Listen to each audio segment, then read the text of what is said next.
All right. Well, there was that. The 49ers fall to the Chiefs 28-18 the final. Not really that close though. The 49ers got their touchdown there at the end. Man, I don't know really where to start except to say this was the 49ers chance to kind of put themselves in the class of Super Bowl contender in the 2024 season. And it's really clear just through 7 weeks and based on their performance today that they're just not there. Yeah, I mean, I think zooming out a little bit, injuries are a huge part of what's happening with this team right now.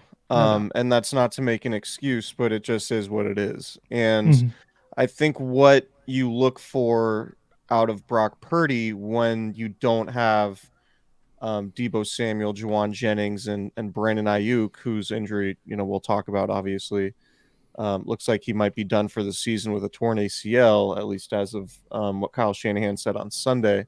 You would hope in that scenario, Brock Purdy being a quote-unquote star quarterback potentially would be the guy who, all right, I got to be the rising tide. I have to play well, and I have to be the differentiating factor and allow my team to overcome these injuries to all of our playmakers, including Christian McCaffrey, right? And Purdy just didn't do it. Now, I don't think it's a disappointing loss for sure, given the way it went. I think the injuries and just the overall status of the team are probably more disappointing or more worrisome than the loss itself. Because, Brandon Aiyuk, 1,300-yard receiver, all-pro last year. You've lost him for the year, potentially. You've lost Javon Hargrave for the year. You don't know what you're going to get from Christian McCaffrey if and when he comes back. Dre Greenlaw, you don't really know what you're going to get from him if and when he comes back, right? So one of the things that happened last year when the 49ers made their Super Bowl run was they were very, very healthy. And even when they missed guys, none of the injuries were season enders. And so now we're seeing that with Brandon Aiyuk being gone, with Javon Hargrave being gone, and the uncertainty with McCaffrey and Greenlaw, that it's just an entirely different season, and it's going to be really, really difficult for them to get back to where they want to go. And I think, that playing the Chiefs while all this injury stuff is coming to a head is a really difficult thing to do, because the Chiefs are really good, and they have a really good defense, and they have a really good front seven and a really good secondary. Yep. And Purdy just was not the guy. And he was terrible. Really, he was bad. And I also think Patrick Mahomes is on a completely different level really than any other quarterback in the league right now. It's not even close. Because the Chiefs are also dealing with injuries. They're without Isaiah Pacheco. They're without Rashee Rice, right? And they are still able to overcome and make it work. And can even overcome a bad day statistically for Mahomes, because Mahomes can make so many plays with his legs in crucial situations and be creative. And Andy Reid does a really good job of getting guys like Noah Gray involved, yeah, go ahead. That's one of the things that jumps out to me. We can talk about the injuries and Brock Purdy still for sure, but the coaching aspect of this can't go overlooked. The 49ers have all these injuries, and they continue kind of trying to do what they do with the guys they now have. Meanwhile, you have the Chiefs, who got rushes from Kareem Hunt, Patrick Mahomes, Mecole Hardman, Carson Steele, Samaje Perine, Xavier Worthy, and somebody named Hicks. And then you get completions to 1, 2, 3, 4, 5, 6, 7 different receivers and targets to 9 different receivers. I think that can't be overstated here with Andy Reid's willingness to do different things and to put players in positions to succeed without, or maybe outside the scope of the regular, quote unquote offense. And that's not something I think Kyle Shanahan is great at. And I think it really shines through in a game like today or Sunday, where both teams are really banged up and the Chiefs' backup guys all come through with plays at some point, and the 49ers don't. Yeah. Yeah, and I think you can trace that back to Jacob Cowling not really getting much burn earlier in the season. Yep. Right? Even with injury, like Brandon Aiyuk getting off to a slow start, Debo missing time, like Jacob Cowling could have been integrated way earlier. Like there's no reason with Jacob Cowling's speed, there's no reason why there aren't like a couple jet sweeps to him the same way that the Chiefs do with Mecole Hardman, right? 1,000%. Like you can figure out ways to manufacture offense, and that I think is one of the bigger themes for the year. And we've talked about it, but we're so used to bubble screens and gadget plays and designer plays from Kyle Shanahan to the point where people were using the Niners' reliance on those plays as like a mark against Brock Purdy, right? Right. Like, oh, Brock Purdy's just a Shanahan merchant. He's just throwing bubble screens, et cetera, et cetera.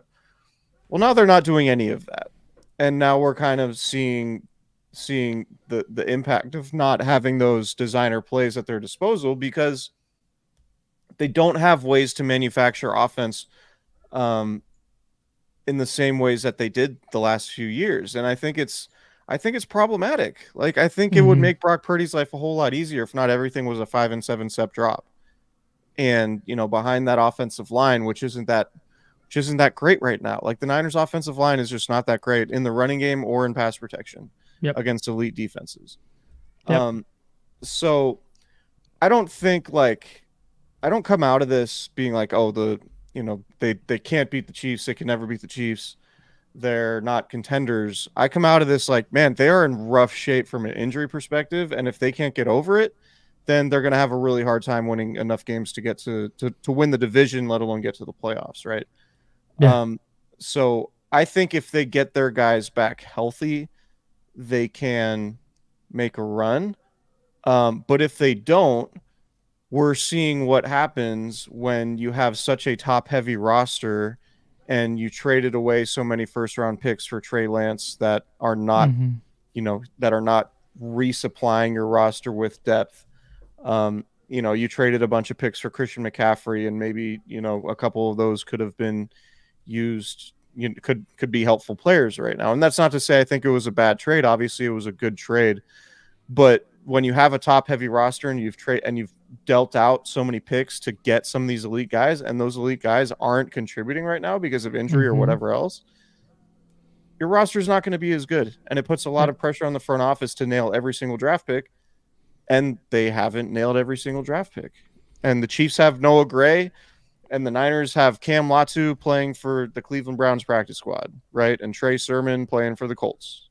Yep. You know what I mean? Like it's the Danny trading Gray. out of draft and Danny Gray, right? It's a trading out of draft picks, which I don't really fault them for. I think those trades were good in aggregate, but you have to nail the picks you have. And when you have a bunch of injuries, then it's like, oh man, Cam Latu, backup tight end, doing what Noah Gray does for the Chiefs, or Braden Willis, inactive. back, like, or Trey Sermon or Ty Davis Price, like I think Jordan Mason is a really nice player, but that's really all you have right now at running back. So it's just that the injuries are highlighting a lot of their issues, and I think that those in aggregate are the biggest problems right now.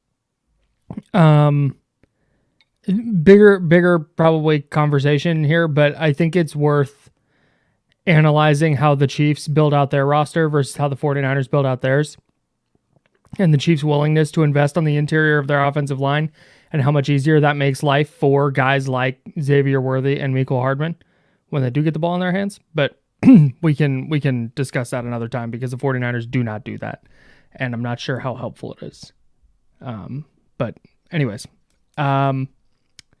with this, 1.2, like I think one of the biggest differences, the Chiefs will have Sneed, the All-Pro cornerback, L'Jarius Sneed. Thank you. They'll let him walk. They'll get a draft pick back, and then they'll draft a couple guys who can so you can continue to field a really good secondary. They'll Mhm. trade Tyreek Hill and not have nearly as good of a receiving corps, but they'll still manufacture offense. Mhm. The Niners are like, oh, we got to keep all of our guys, which is fine. Like, it's good to have good players, Mhm. but we're seeing what happens to the rest of the roster when you don't have a willingness to like, maybe we should, maybe we should consider dealing these guys instead of, maxing all of, like, paying them as much money at the top of the market instead of replenishing with draft picks. Sure. That's the trade-off. Yeah. Yeah, no doubt. I thought that shocking that they stopped the fake punt on the 4th and 1 early in the game. Would have bet the house that the Chiefs would have gotten that first down. But then to have Brock throw a pick, an inexplicable interception on the next play, that was the point where Jeff Schwartz said on 95.7 The Game this week, Jeff Schwartz, former NFL offensive lineman, said this week that the way a team can own another team is by like over preparing or trying to do too much within the game. And I thought Brock today was doing that. It felt like the 2 interceptions, the first one and then the one in the end zone, were just atrocious. And the throw to Ronnie Bell, Kyle Shanahan said after the game, that wasn't a miscommunication. That was just a bad throw. And I have not, like, Purdy has looked bad in games before. He looked abominable today. Like, he was bad enough today that it's like red flag is up for me. Because you said it earlier. Like, this was a game where he could, Patrick Mahomes didn't do anything super special today outside of that 33-yard scramble, which is an unbelievable play. But it wasn't like he was making a bunch of tight window throws and throws down the field and doing amazing things. He was just doing enough. And Brock did the opposite. I thought he was detrimental today. And it's filing it away because he has way more good games than bad ones. But today was the kind of game that I'm filing away. And if they go 7-10 or 6-11 or whatever they're on track to go, this is where, when we had that discussion earlier about like, hey, is there a scenario where you're not paying him $60+ million? It's like, oh yeah, games like this one jump out where maybe he doesn't go win, but you got to be better than he was. Even his 2 best throws should have been touchdowns. The deep shot to Kittle down the left side and the deep one to Cowing down the right side. The Cowing one, like, that's a walk-in touchdown, and he just horribly underthrew it. It just he wasn't that. That's kind of what we can talk about all this other stuff. Like, Brock just wasn't good enough today. The plays were there to be made, and he just didn't make them. Yeah, so I have a suspicion about the Ronnie Bell thing. There was that long discussion that Kyle Shanahan had, apparently in front of reporters, went with Brock Purdy at his locker. It was either an amicable discussion or a heated lecture, depending on who you ask. Yeah, I think it was, coach talks to player, more at 11. But for me, something I would wonder, are the 49ers, did Kyle Shanahan just say, hey man, you're the quarterback, just fall on the sword for Ronnie Bell? Because if we say that, oh, Ronnie Bell screwed it up after his drop in the Rams game, like, he would be public enemy number 1, and everyone would be like, get rid of this guy. Yeah. And with the coach and the quarterback saying, oh, it was just a bad throw, that, that makes Ronnie Bell's life quite a bit easier, right? Even though internally they'll probably be like, yeah, Ronnie, like, you ran the wrong route or whatever. Yeah. I don't know. Yeah. That's just a question I would have. Like, is that happening? Because that would make a lot of sense to me. Yeah.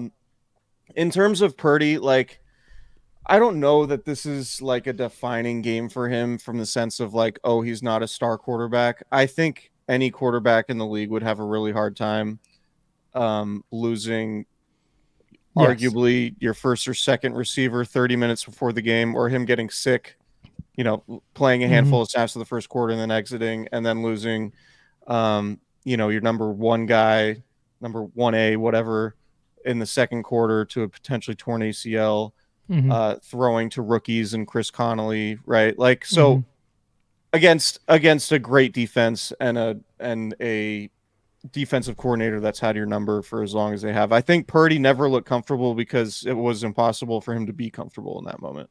Yeah. And if Purdy had come through and Purdy did win that game, it would be like, holy shit, this is like the second coming, right? This is Joe Montana.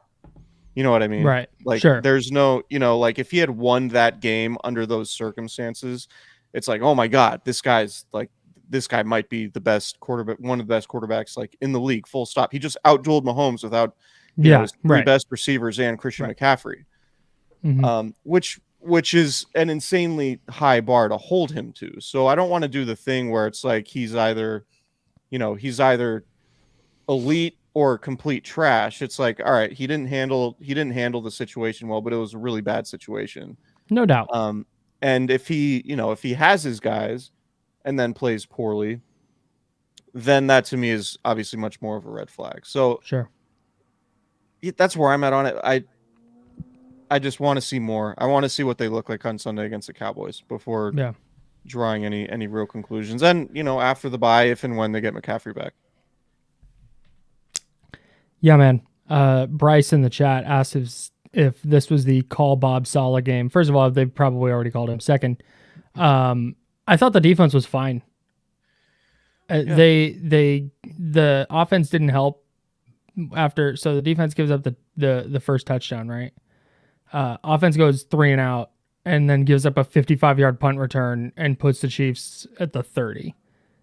And then they go in and score again, and now the Niners are playing from down 11 against a really good defense, which is another factor here.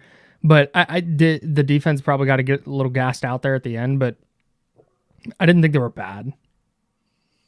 No, it wasn't a bad defensive game. I mean, there was, the Chiefs had 14 points late in the third quarter, or into the fourth quarter.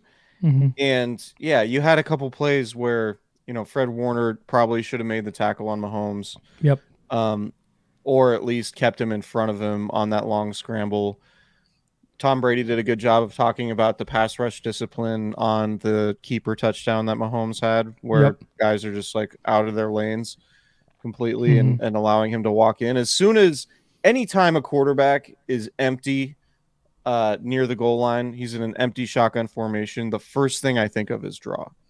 Mm-hmm. And it didn't look like it was a design draw, but it was pretty clear like, a draw is going to be an option here because of all the space they created by, having all of his eligibles out wide. So that, like if I can see it from the TV, I know the Niners players can see it, and they should have an understanding that, hey, maybe we should stay in our rush lanes here. Yeah. So there were some nitpicky things for sure, but no, to me, it's the turnovers. Like we all know, the stats bear it out. Every time the 49ers lose a turnover battle, they're well below 500. And when they win the turnover battle, they're pretty much impossible to beat. And some of those turnovers, you had the one right near the goal line, which is brutal, killer. And a spot where points would have helped.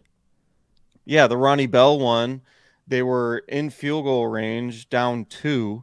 Yes. If they don't turn that over, they might have a go-ahead field goal opportunity at least. Yep. And so, and Mahomes is really good, man.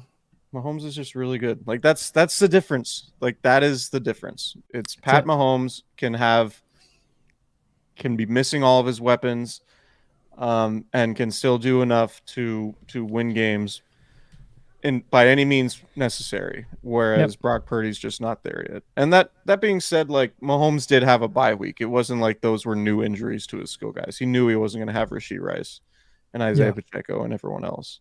Purdy found out, in the first and second quarter, and the 49ers were just left flailing and didn't adjust very well.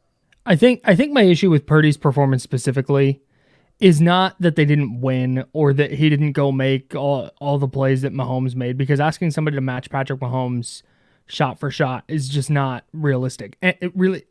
Josh Allen maybe has the skill set to do that, and even then, there's a intangible element to Mahomes' game that matters. Tom Brady today credited him for seeing in 3D, which is really funny. I don't know exactly what he was trying to get at, but he was like, it's like he's seeing 3D out there. It's like, yeah, it's all of us, Tom. But no, man, it's not that he didn't outplay Mahomes or outduel Mahomes or whatever it was. It was or just that he threw an interception or two or made a bad throw or two. It was the nature of the interceptions. Like that one at the goal line. That throw was never there. And it's that being in the pocket, being sped up, and the poor decision making in those situations that rears its head time and time again. And if the key to beating Brock Purdy is like, oh yeah, just maintain your rush lanes and make him throw from the pocket, like that's a problem. And that he did it twice. We'll leave out the one to Ronnie Bell, but that he did it twice, and specifically in that spot down at the goal line where you're down. They were down 9 at that point. So just any points does there. You'll take a field goal. And on 3rd and goal, you cannot throw into a window that's not there to Chris Conley. That's really, really, really poor ball security. And it's bad situational awareness. It was just all bad, really bad. It was also, he had George Karlaftis in his lap because Colton McKivitz got beaten like a drum too. Which, I mean, whole other thing. Which speaks to, like, I think the broader offensive philosophy discussion, like, Niners are doing a lot of drop back game. It's like, all right, you don't have the best pass protection right tackle in the world. Should you really be doing that many 5 and 7 step drops? Or should you do more things? Right? Like, remember 2019 and, like early on in Kyle Shanahan's tenure would be like, oh man, you have Justin School going against Myles Garrett. Like the Niners might lose because they don't have Joe Staley to go against Myles Garrett. And then it was like never an issue because Kyle Shanahan always did such a good job at getting the ball out of the quarterback's hands. Yep. And that's like not there this year. It's just not a characteristic of this year's offense. And it's odd. There's such a reliance on the drop back game. And I don't know that this is true because I do not believe that Kyle Shanahan is like cares about narratives and like what people say and whatever. But it kind of feels like they're like watching them play and watching the type of offense they're running. It kind of feels like Shanahan's out to prove that, yeah, Brock can win from the pocket. Brock can be a downfield thrower and not be just a check down and yak merchant, right? Like that. If you're just watching the plays, that's what this feels like. And I just don't think the Niners, like it aligns with their makeup. Like they're not a drop back team. They're not a team. And that's a problem too, because they're not designed really to play from behind. Right. They're always like ball control, play to the defense, own time of possession, run the ball, like all of that stuff. And then when you play from behind and you're a 7-step drop team, and then you're relying on Colton McKivitz to block guys, it's like, yeah, that can be problematic. So yeah, I'm not I don't know, man. It's weird. They just weren't, I mean, they just got outclassed. I mean, kind of the bottom line. Can we talk about Brandon Aiyuk's injury and yes. Brutal. One thing that's very interesting to me is the fact that it happens the day Ricky Pearsall comes back. And while obviously a Brandon Aiyuk injury, particularly if it's season ending, is terrible, terrible news for the 49ers, if there is a silver lining, like we were just talking about Kyle Shanahan being unwilling to incorporate young players who will be needed, well, we're going to get a lot of Ricky Pearsall throughout the rest of the season. Yeah. And I'm really curious as to what that looks like because I'm high on Pearsall overall as a long-term fit. I was surprised at how much I was surprised at the fact that he was made active for this game. Me too. Because if you listen to our preview pod early in the week, I was like, well, I don't know what his role is going to be because if he's not, if you have Brandon Aiyuk and Deebo Samuel, I don't know where the snaps come on offense, and I don't know if he's going to be a special teams player. Right. Turns out Juwan Jennings was out, so you had plenty of snaps for him available. Yeah.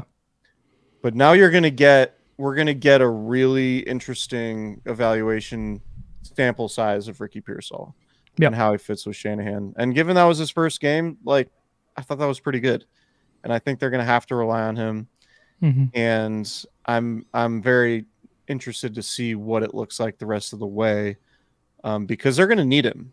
Like, if Juwan Jennings is banged up, and you never know when Deebo Samuel's going to strain a groin or hamstring or whatever, you're going to need Pearsall to be a productive player for them, because until they get Christian McCaffrey back, they don't have nearly the same firepower, it feels like they do when they're fully healthy, obviously. Two things on this. One, for people wondering why Brandon Aiyuk didn't just play on his 5th-year option, this is why. Like, this very exact thing. Yeah. is why he was holding in for a contract. Two, I thought it was really interesting that after Aiyuk went down, there were a handful of plays that they ran, particularly in the run game, that were the first time I'd been like, wow, sick design. I feel like I haven't said that about a Kyle Shanahan play in 6 fucking years. The last cool thing I remember Kyle Shanahan doing was like that little inside handoff to Deebo against the Panthers in 2019. That like creativity felt like it was gone. But then they did a couple of really fun things with like pre-snap motion that got Jordan Mason loose. I thought the QB sneak with Purdy on the 4th and 1 where Juszczyk went in motion and then ran in and shoved him was great. I thought the keeper design where the 2 guards pulled on the touchdown run for Purdy and then he just follows Jake Brendel, which just has to knock a linebacker out of the way and Purdy falls in. Like, that was brilliant. I want to know where all that is when all the good players are on the field. Where's all that fun stuff when Brandon Aiyuk and Deebo Samuel and George Kittle and Christian McCaffrey are all out there? It's really clear that the Niners don't have the dudes to just win matchups one-on-one the way they need to execute Kyle Shanahan's offense. So I would like to see them do more creative, fun things like that, because I think it's going to be necessary. Like, they need to use Cowing in like an interesting capacity. Like, he's got 4.3 speed or whatever it is. Like, run the Mecole Hardman jet screen or jet sweep to him, or bubble screen. Yeah, man.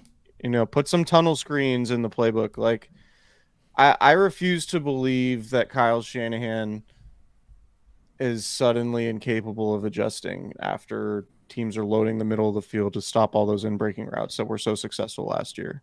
Yep. Right. Like, his bag is so deep with plays that, I would love to give Kyle Shanahan a blueberry Red Bull vodka and ask him what the deal is with his offense this year. Yeah. Because this can't be, we're just taking what the defense is giving us. It's no like, chance. Man, you can, you can figure out ways to get the ball in your guys' hands and get it out of the quarterback's hands more quickly than you have been. Like, yep. I refuse to believe all of that's being taken away. Yep. So I'm right there with you. All right. That's all I got, at least for now. Anything else? Bad punt return allowed. Missed this extra point. I'm almost done with the punt return stuff. Like, yeah, their special teams is ass. It's just chalk it up, won a game, and that's just what it's going to be. It's not interesting to talk about, but I feel like it's like a 4-point special teams right now feels like a 4-point disadvantage every game. 1,000%. I don't understand how they're continuing with their current special teams coordinator, but that's what it's going to be. They've gotten 2 kickers hurt because of it. They've lost multiple games because of it. It just, like, whatever, man. There's nothing else to say. It's really bad, and there's a really obvious change they can make, and they're just not making it. So, should they have gone for 2 after they made it 14-12? There's like 10.5 minutes left in the third quarter, if I'm remembering correctly. It kind of goes back, like, I don't know. Seeing the 2-point conversion they tried later in the game didn't give me a whole lot of confidence that they would have had one. Like if you have Debo and you have McCaffrey, like yeah, absolutely. Yeah. But if it's because they're just gonna like triple team Kittle and then be 1-on-1 across the board and dare you to go to one of those guys. And this kind of gets to what we were just talking about. It's like you don't have something fun that gets Jacob Cowing on the edge, racing for the pylon. Nothing with Andy Reid brought in Carson. Andy Reid brought in Carson Wentz for a red zone play. Yeah, he had Carson Wentz and Patrick Mahomes in 3-point stances. And we can't get fucking Jacob Cowing on a sweep? Come on. Or Ricky Pearsall or whoever. Pick your favorite player. Isaac Orendo. Whatever. Like, there's nothing in his bag for that? I just decided I want to see 2 quarterback sets in Kyle Shanahan's offense at some point. Yeah. Put Josh Dobbs in there. I think it was Central Michigan. Did you see that play they ran with their 2 quarterbacks? No. What happened? Like, imagine how a 2 quarterback play would work, and that's how it worked. It was like a RPO thing with quarterback to quarterback, but the quarterback handed it to the one quarterback who can then sprint out right, and then he can either stop and throw or keep it and run. Oh, interesting. But meanwhile, the defenses had to account for the fact that they're 2 running quarterbacks, so the quarterback who ended up handing it off also runs to the left, so like the defense flows that way. It looked like so much fun, and I think the Steelers should do it. I want to see Josh Dobbs try it. Yeah, look. Jacob Cowing's first play, screen, 9 yards. Like, pfft. Just do that. I don't know, man. Anyways. Well, we'll see. I've got to Cowboys. They tend to play well against the Cowboys. Yeah. The Cowboys and New Rams. New get right game. They got their asses kicked by the Chiefs, in 2022? Mm-hmm. It was Christian McCaffrey's first game with the team. And then they won, 10 straight? Yeah. So maybe this is just, they got to get their asses beat by the Chiefs at home, and it's a precursor to a long winning streak. Maybe. Or maybe the Cowboys come in off their bye week also, and it's a get back game for them for how often they've gotten their ass kicked by the Niners in recent seasons. And then the Niners are really licking their wounds going into their bye week. It's a wide range of outcomes coming up here with Dallas. So it'll be interesting to see. But keep it locked because we'll be making content either way.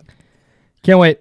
All right. Subscribe to our YouTube channel, youtube.com/@Candlestick Chronicles Podcast, or just search Candlestick Chronicles on YouTube and we will be there. We're also available wherever you get your podcasts. And we'll be back later in the week for a little midweek pod, little midweek chat. Oh, special guest supposed to be on the pod this week. Oh, yeah. FYI. We shall see. If you liked Kyle, if you liked the Kyle Juszczyk interview, wait until you see what we've got coming next. That's a good tease. It's a tease. All right. We will talk to you guys later in the week. And we got Niners Cowboys. That's always fun. Can't wait. All right. Goodbye, everybody.